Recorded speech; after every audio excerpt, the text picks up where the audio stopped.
is Avenash Ramzan. We're coming to you live from outside the Artichoke Conference Center, where a national recount of votes cast on March 2 is taking place. Today is exactly 3 months since that process took place on March 2.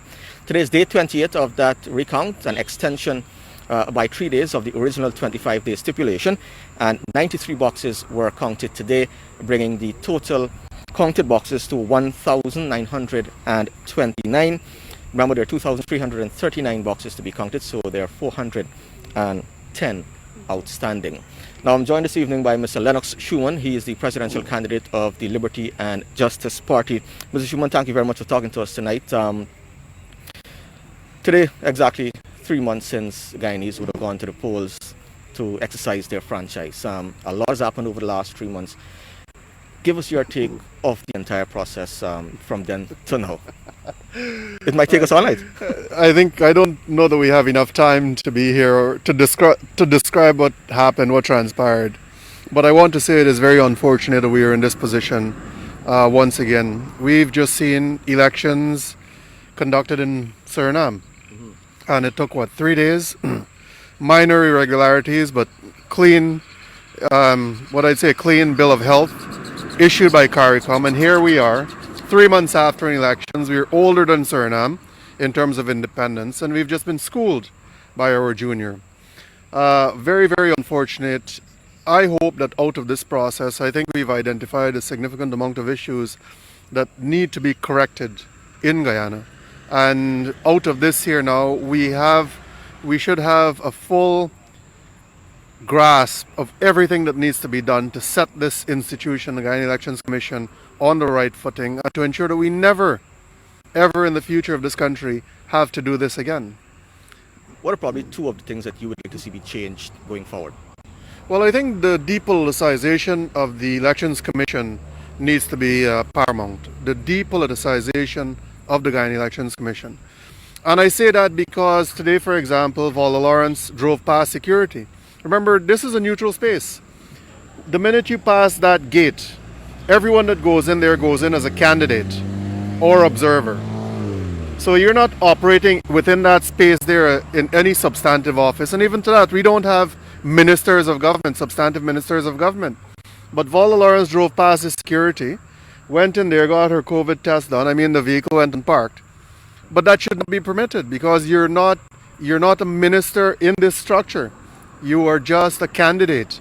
Same thing, Avenash Ali pulled in and she drove past the COVID test right to the front gate. And then it is only after another party member, not from us, from another party, started to raise a ruckus, then she drove back out here and got her temperature checked. And then she went and sat out there for half an hour.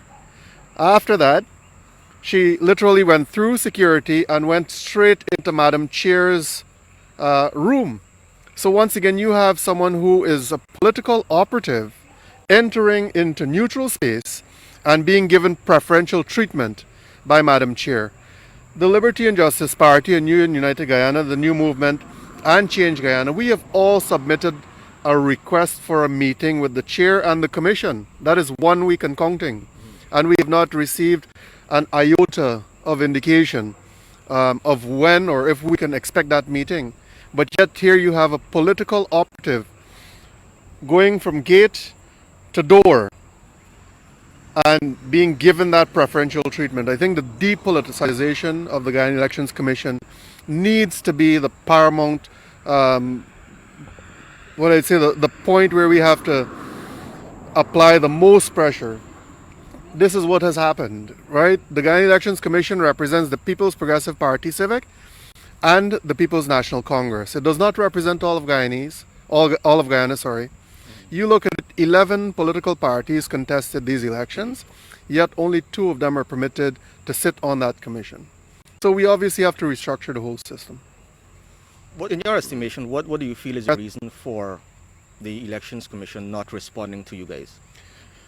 At this point, my view, and I cannot speak on behalf of the New Movement, nor a New and United Guyana, or Change Guyana, or anyone else, but my view is that once again, the Guyana Elections Commission, as Mr. Jonas pointed out last week, is compromised. It is taking political directions. So it does not give us the kind of confidence in what is going to come out of this here right now. I wanted to go a little bit further too, right? A few days back, I was under the same tent, the media tent, talking about the confidence that I don't have in the chief immigrations officer. There were 200 plus names submitted to him, of which 172 came back, and 5 of those are from my community. And I will tell you that those 5 people have not immigrated, nor have they emigrated. They are in Guyana. Actually, 4 of them are in Guyana. Only 1 person went away and got stuck because of COVID. But yet, when you look at the PNC's or the APNU AFC's list that they put out a few days before that, they said 18 people from St. Cuthbert's have left the jurisdiction. But yet the list that they gave to Leslie James only had 5. So there is a massive among their 13 names. I don't know, once again, where they pulled that rabbit from, but it's definitely not from a hat. But finally, there has been a trend during the election process where party A says this, party B would usually refute it. How, in your estimation, how damaging is that purported misinformation that has been peddled publicly, damaging to the credibility of this process? There is one thing that has come out of this, and I think the country knows it, is that there is one side that lost these elections and they're absolutely unwilling to concede. They're unwilling for whatever reason. I think they fear being in purgatory for the next decade or 2 decades or whatever. And I think what they are doing, what that camp is doing, is undermining a whole host of things. When you look at the structures in society, when you look about race baiting, when you look about the, what I'd say, proliferation of hate messages and all that stuff, that is what is being done, the damage. We're destroying this country. The mixed messages, obviously, it's not boding well for national unity. I think we've talked about this quite a bit, and I came out here on Independence Day dressed in my traditional attire, and the amount of hate that was thrown my direction, and I'm talking about race hate in this sense, racist comments, it's tremendous. How are we still operating in this country at 54 years after independence and we're going through this? I think they collectively, when I say they, I'm talking about the 2 larger parties, collectively have to look at things and see what makes sense. But I want to also say that Tim made a very, very clear point. When you look at what's happening in society, the majority of it emanates only from one camp. And I think he would have made that very, very clear under the tent. Yeah. Thank you very much. Thank you. Mr. Lennox Schumann, the presidential candidate of the Leadership and Justice Party, talking to us there about the elections process here that is taking place at the Archon Conference Center. Of course, today, day 28, 93 boxes were counted today. The overall number is now 1,929. Remember, there are 2,339 boxes to be counted. So we have another 410 to go. I'm joined now by Mr. Mark France of A New and United Guyana. Thank you very much for talking to us tonight. Just give us an idea of you've been part of the tabulation process. Yes. Just recap that period for us from the start to day 28. Thank you very much, Avenash. I would have been here. I'm the chief tabulation agent for A New and United Guyana. So all of the numbers pass through my hands, and I am the one with all of the observation report. I see all the mistakes. I see the information that other people use to peddle a certain narrative. And from a tabulation point of view, the process has been rather smooth, because all of the information that is sent by all of the agents to the different political parties, it's the same information. The spreadsheets that are up there, it's the same information. So that is why after Region 1 would have been counted and it was ready to be certified, the APNU agent, they had an issue, but it was not a numerical issue. It was nothing to do with the actual process that is happening there. We have so far moved on from 1. We would have completed 7 of the 10 regions. Today we completed Region 9. It was certified again. The governing coalition, their representatives refused to sign, but I can see why they say they refuse to sign, because the wording of the certificate says that they're signing to valid votes, and according to them, The reason is that there are still questions with regards to these numbers that we're dealing with. But all in all, the tabulation process is quite complete in terms of what they're getting out there for the people to see. The information that comes to the room is information that would have gone through all of the different tiers of the administration and how you can address issues, because what comes from the different stations is what would have been certified by the supervisor, and if there was any issue, all the way up to the commission. So this is information that is unquestionable, right? What we see is the observation reports are what brings about the different issues, and this is what people run into. Oh, it's not credible, elections are not credible, and this is what we see mostly from one camp. I can give you an example today in box 0073. This is a box in Linden, Christianburg community, I think it was. There were a huge number of rejected ballots for want of official mark. We know this is a topic that has been peddled out there by one side of the political spectrum, and they would have been saying that persons are intentionally not stamping the ballots, and they would have even targeted a specific group, saying the discipline services are the ones who have been targeted. But all of the information that has passed through my hands, and in terms of me, I took the weekend off and I ran the numbers for all the completed regions, and you see that the majority of discipline services votes that are rejected on the whole for any one region is around 5 to 7%. And that would include rejected for the three main reasons why they're rejected. They're rejected either because they don't have a mark, as in they don't have an official stamp, and this is the least cases that we would have seen. More are rejected because the voter may not have voted, or may not have put his X somewhere, or may have voted for more than one political party, and that's the majority of the cases. So when I see things like people out there peddling that, oh, you know what, 80%, 81% of the 8,000 discipline services votes would not have been stamped, that is only looking to mislead a certain section of the population, and we can't allow this to happen.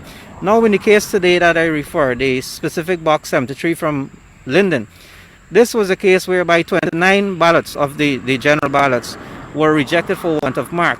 But when you look at what happened, I think it was a clerical error. The person who was supposed to be stamping those ballots stamped it the wrong way. Normally, you're supposed to stamp the top and the bottom. Apparently, this person folded the ballot the wrong way, so that we saw two stamps, or the same stamp twice, on the regional half of the ballot, and we didn't see on the general half. And that is why many of those would have been rejected. The same issue I see, and I think that many persons who were trained were not adequately trained. And that is why I challenge anyone out there when they keep saying things like fraud. GCOM, and if I were to defend GCOM, I can say that GCOM can explain almost each and every single allegation that is put out there. So when I look at the persons who would not have signed the forms for the oath of identity, the certificates of employment, it is because of a lack of training, maybe a lack of experience, and more so practice. This process here is twofold in terms of its importance, because the administrative part of GCOM, they will learn so much how they can improve their system in terms of training, in terms of the examination, and in terms of practice, so that hopefully in the future, and I am one who is pushing that, okay, we should get rid of this whole paper-based system and push for something whereby we have less mistakes, maybe include biometrics with some amount of paper. So I think you've answered most of my questions that I had there. Just quickly before you go though, you're fresh into politics here in Guyana. As a young person, I know you want to make a positive change to the process. How has the last 3 months been for you? I have enjoyed it. I would have grown a lot over the last year. I only entered politics during the last year, this election cycle. And as a young person, I think I have chosen the right party. I have chosen a party whereby they are experienced persons who would have had many years of experience, and they would have taught me so many things. But I also see the need for young people to be involved, for young people to put forward their view, and to not always be in what we call the status quo, either going for one side or the other. And I'm going to say this: Dr. France will be here for the foreseeable future, and United Guyana will be here for the foreseeable future, and we're not going to be joining up with anybody. So when they try to paint a United Guyana as, oh, you know, they're with this party or they're with that party, it's not going to happen. All right, thank you very much. Good. Thanks a lot. Mark France of A New and United Guyana talking to us here about the elections process here at the Artichon Conference Center. Continuing with our coverage of elections 2020, let's tell you now that the certificates of district tabulation for Region 9 were signed off on Tuesday, with APNU AFC again refusing to sign. According to the recount, the APNU AFC gained 4,887 votes compared to 4,889 previously declared, while the People's Progressive Party gained 7,070 votes compared to 7,068 in the original declaration. The other two parties which gained votes in the Upper Takatu Upper Essequibo region were the Liberty and Justice Party and the United Republican Party. The Liberty and Justice gained 277 and Republican Party 27. Region 9 is the 7th district to be tabulated. The outstanding ones are regions 6, 4 and 10. The recount has so far showed that the PVP winning the most votes in regions 1, 2, 3, 5, 8 and 9, while the coalition has so far won the most votes in region 7. Now, some news coming to hand today. The Elders, a group established by Nelson Mandela to work for peace and human rights, on Tuesday called for the results from the national recounts of votes cast on March 2 to be used to swear in, quote-unquote, a legitimate government. The group, which has added its voice to the call by foreign powers in Guyana and the international observers for the electoral process to be completed, posted on Twitter, quote, "The will of the people must be respected through the swearing in of legitimate government based on the recounts results," end quote. Meanwhile, the Elders said it also continues to view the situation in Guyana with concern, especially the recent barring of the Carter Center observers. The government of Guyana has refused two requests from the Carter Center elections observer team to return for the ongoing recount. The Organization of American States, that's the OAS, has two electoral observers for the recount, while a CARICOM 3-member team is acting as scrutineers. I'm back, you're watching the newsroom, and we're coming to you live from outside the Artichon Conference Center. Let's tell you that the National COVID-19 Task Force on Tuesday announced that the emergency measures to guard against the spread of the coronavirus has been extended to June 17. The restrictions, which include a curfew from 6 p.m. to 6 a.m., were scheduled to end on June 3, which is tomorrow. This also means that the international airports and all non-essential businesses will remain closed until June 17. Guyana has been placed under these restrictions along with physical distancing measures since April 3. Despite these measures, though, Guyana continues to record an increase in the number of positive COVID-19 cases. And approximately 160 Guyanese who are stranded will be able to leave the United States of America and return to Guyana this weekend. And once tested negative for COVID-19, they will be placed on home quarantine for 7 days. Isnel Patwa reports. The 160 passengers set to return this weekend have to complete a PCR COVID-19 test within 48 hours of arrival, and once negative, will be allowed to board the flight. Imran Khan, the secretary of the COVID-19 task force, on Tuesday said the returning Guyanese will be placed on home quarantine for 7 days and not leave for any reason whatsoever other than to seek emergency medical attention. Director General of the Ghana Civil Aviation Authority, Egbert Field, told the newsroom during an interview Tuesday that the first batch of Guyanese who are returning made contact with the Consulate General months ago. The government is trying to have its first set of Guyanese, stranded Guyanese, return to Guyana sometime over this weekend. Out of the first flight we have coming out of Miami, and we are looking at bringing out just about 160 passengers, stranded passengers from Miami. We're still working on details of the flight.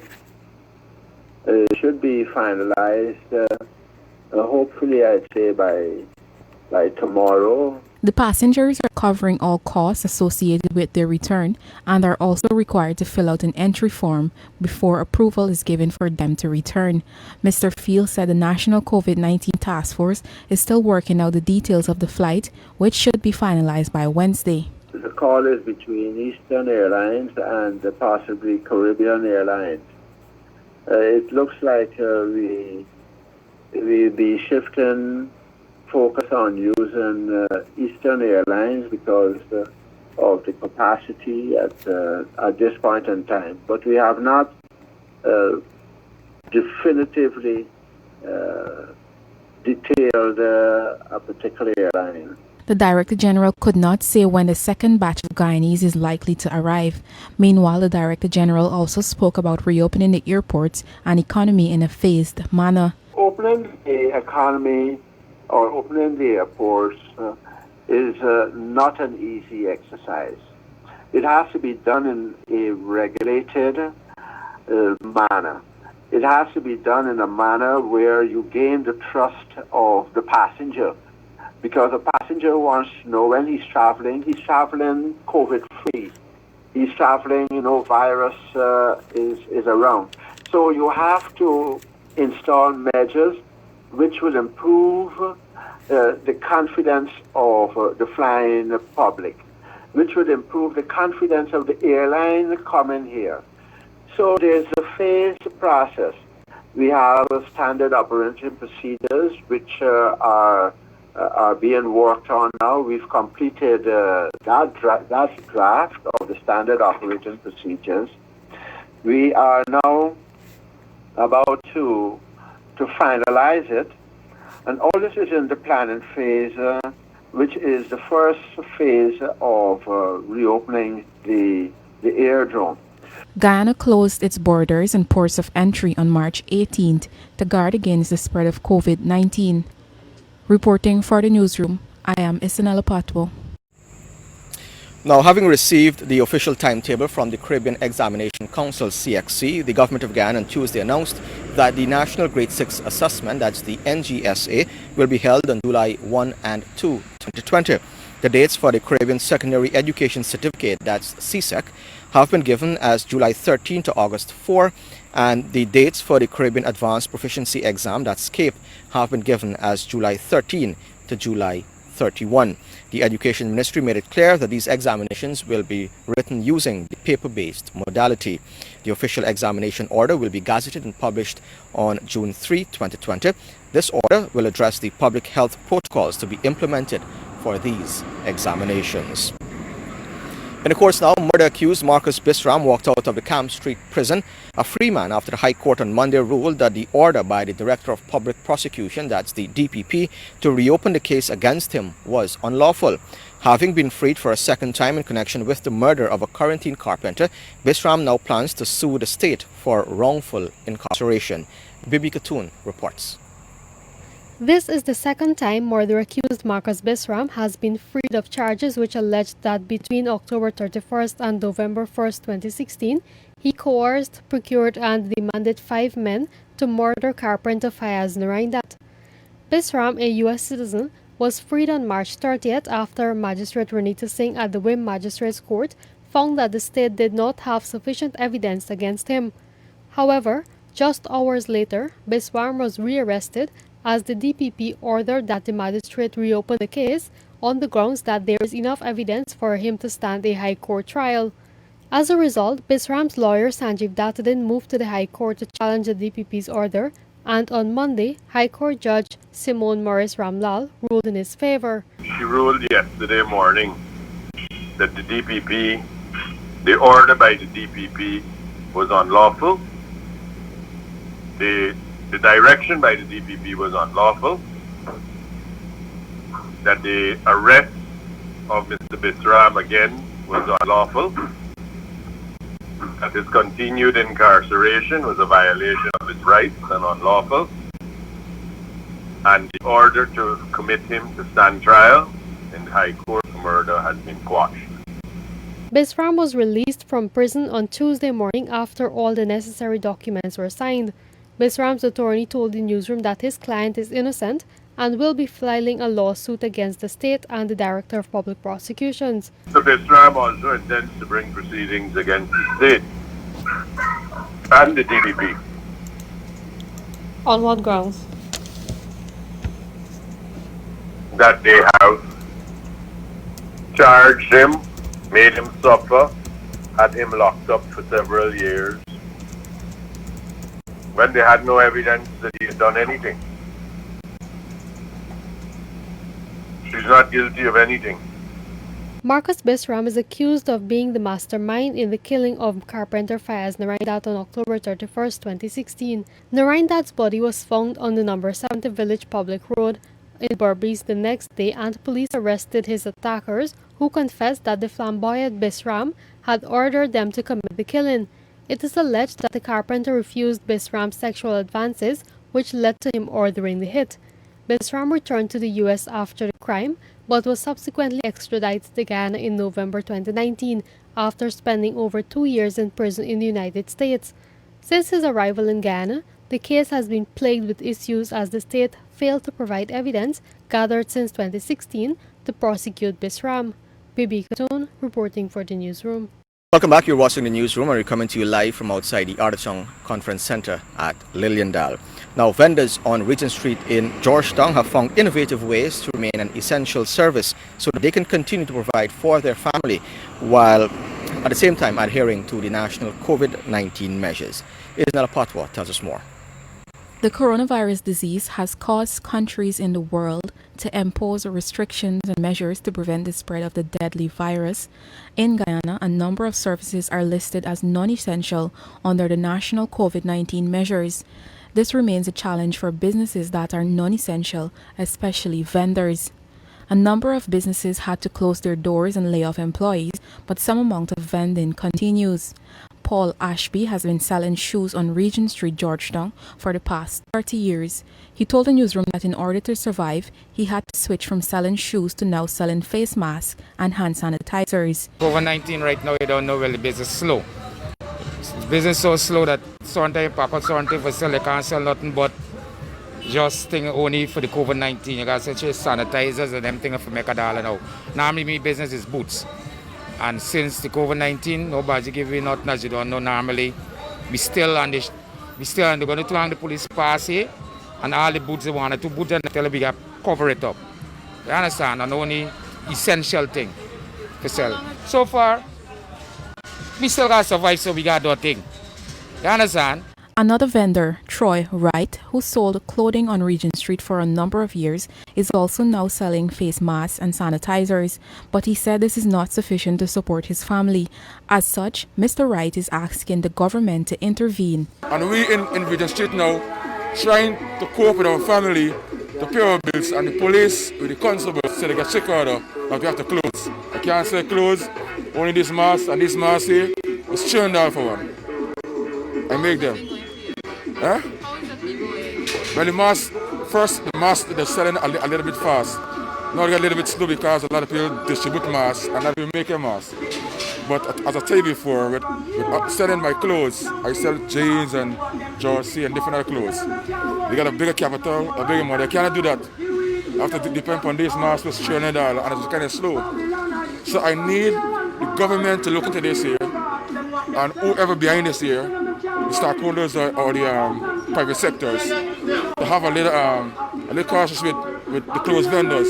A female vendor, Roy De Hatton, told the newsroom that she is very frustrated with the situation. She says the police constantly harass her. My name is Roy De Hatton, and I'm a vendor quite some time. And I've been toeing the line with the curfew, the time they give us, and I wear my mask, I use my sanitizer. And still every morning since we pack out, this is the time the police coming to take us off the streets. I don't know where they get the permission from. We don't know what is the cause, but when we check the news in the night, we see anything that we gotta come off the road. So I wonder why we're being victimized. Where's the purpose of the victimization? I had to change who was selling to sell sanitizers and other things just for survival. I have kids at home. As a result of the measures in place for the past 3 months, some businesses had to let go of some employees. The American Home and Beauty Center, for instance, had to let go 50% of its staff. One of the staff, Malika Ali, explained how the store changed its operation at its Wellington Street location in Georgetown. It's really difficult in this time. Business really slow. The staff, we had to go, most of them. We just have a couple right now. We're rotating whatever we have. We're trying not to lose our customers, so we try to, the staff stay distance from the customer. They cannot enter the store. They call on the phone, they're online shopping. They order and they just come and pick up, and that's it. Recently, small business owners were encouraged to apply for a relief grant from the Small Business Bureau. However, the Chief Executive Officer of the agency, Dr. Lowell Porter, explained that priority will be given to certain categories of businesses. The Georgetown Chamber of Commerce and Industry also noted that it will work in collaboration with the private sector in Guyana to assist employees and small businesses affected by this health crisis. Reporting for the newsroom, I am Isanella Patwo. Continuing our coverage now of COVID-19, we tell you that Guyana has recorded no new cases for the second day running. 40 new tests were done in the past 24 hours, bringing the total number of persons tested so far to over 1,600. The Ministry of Public Health, however, is warning persons against illegally crossing the country's borders to neighboring Brazil, which has so far reported 539,000 cases. The situation in Guyana as of the 2nd of June 2020 is as follows. As of today, of the 14 tests done, there are no new cases. Our COVID-19 deaths remain at 12. The number of confirmed cases remains at 153. To date, the total number of persons tested is 1,672, with the total number of negative cases being 1,519. We currently have 70 persons that have recovered, 71 active cases in institutional isolation, 2 patients in the COVID ICU, and 25 persons in institutional quarantine. We wish to remind the residents of Regions 1, 7, 8, and 9 to desist from crossing the borders as COVID continues to strike viciously and take lives in Brazil.